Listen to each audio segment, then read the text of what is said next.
take a little bit of clay. You don't need to use a whole lot.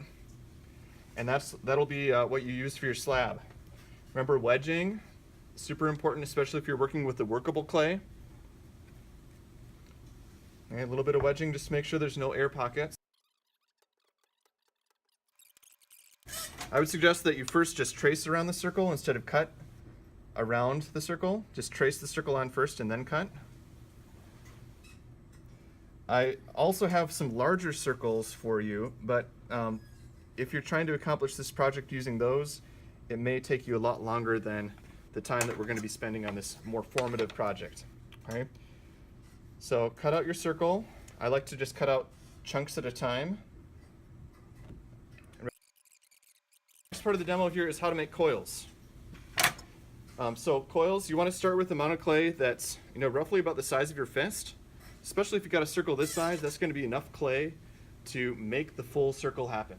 Right? You remember, you don't want to do partial coils. You want to do like a full coil that can go all the way around. So I'm going to take a little bit of the clay off this one.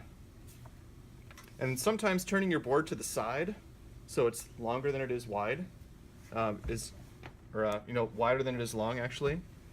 Now as you start to form your coil, the tendency of the coils is that it's going to try to turn into more of an oval, and it'll be kind of like flat on two sides. To prevent that, as you're rolling your coil, make sure that you're going a full circle, okay, so that you're not just doing like little turns like this, but full circles.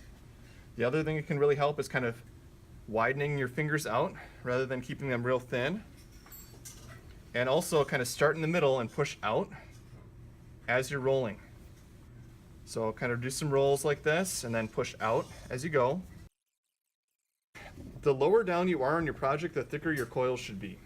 So even though this is a little bit thicker than my index finger, this is going to be a good coil to start with. As you're adding your coils on, you want to do the score, slip, seal technique. So the easiest way to do this is while it's still in kind of a full-length coil. Right, if you have more clay than what you need, I want you to cut through the coil, take away those little chunks, and put the coil back together again like that. It's not a good idea for you to kind of just keep coiling the same coil up, because then you'll end up having kind of little uneven tops to the top of your project.